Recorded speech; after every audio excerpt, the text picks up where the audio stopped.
मत। और अब बात करते हैं महाराष्ट्र की सियासत की। महाराष्ट्र की सियासत में बड़ा सवाल यह है कि आखिर शरद पवार क्या करने वाले हैं।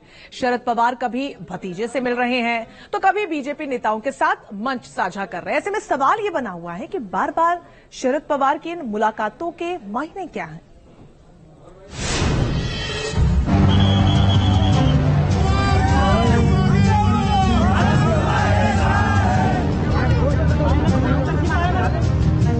महाराष्ट्र की सियासत में क्या हो रहा है? क्या शरद पवार कुछ बड़ा करने वाले हैं? क्या फिर महाराष्ट्र का समीकरण बदलने वाला है? बीजेपी नेताओं के साथ शरद पवार के मंच साझा करने के मायने क्या है?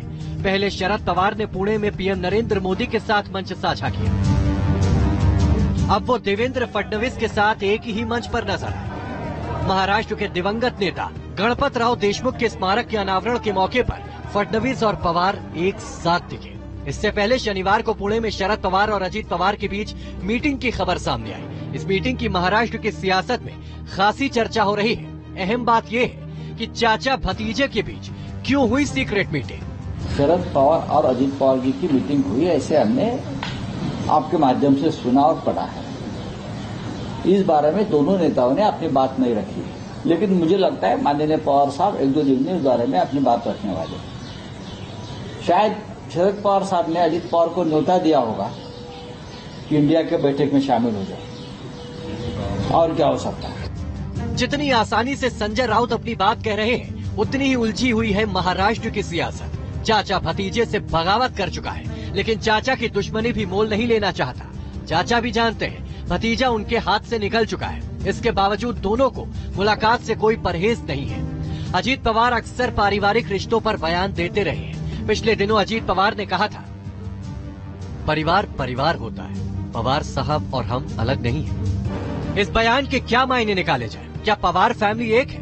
कौन किसको मना रहा है? क्या इंडिया और एनडीए पर एक राय बना पाएगी पवार फैमिली? अजीत पवार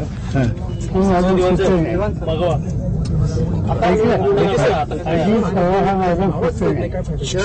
पवार कुटुंब जर बघितलं तर पवार कुटुंबामध्ये आता वडील माणूस नाही आहे, आणि त्यावेळी वडील माणसाला कोणी विचारलं लागले, त्या वडील माणसाने कोणाला बोलवलं हा चर्चेचा आणि वृत्तपत्रामध्ये घेण्याचा विषय होऊ शकतो। वैसे सारे सवालों की जड़ 2024 के सियासी संग्राम से जुड़ी है। महाराष्ट्र के संग्राम में बढ़त बनानी है और बीजेपी इसके लिए पूरा जोर लगा रही है। बीजेपी अजीत पवार के जरिए पश्चिमी महाराष्ट्र में शरद पवार के किले में सेंध लगाना चाहती है। पश्चिम महाराष्ट्र में पवार फैमिली का दबदबा है। इस इलाके में कुल 11 लोकसभा सीटें हैं। पुणे, सतारा, सांगली, कोल्हापुर, सोलापुर जैसे क्षेत्र इस इलाके में आते हैं। यही वजह है कि एनसीपी में क्या चल रहा है, आखिर क्या होने वाला है, इस पर पूरे महाराष्ट्र के सियासी दलों की नजर है।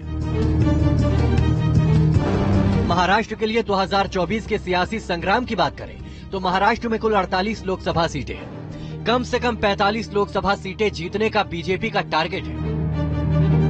महाराष्ट्र की सियासत में जीत हार का फैसला गठबंधनों की बुनियाद पर होता रहा है। बीजेपी को शिवसेना से एकनाथ शिंदे जैसा सहयोगी मिला है। वहीं अजीत पवार की अगुवाई में एनसीपी के दिग्गज भी बीजेपी के साथ खड़े हैं। लेकिन अभी भी बड़ा सवाल शरद पवार का है। क्या शरद पवार एनसीपी को एकजुट रखने में सफल हो पाएंगे?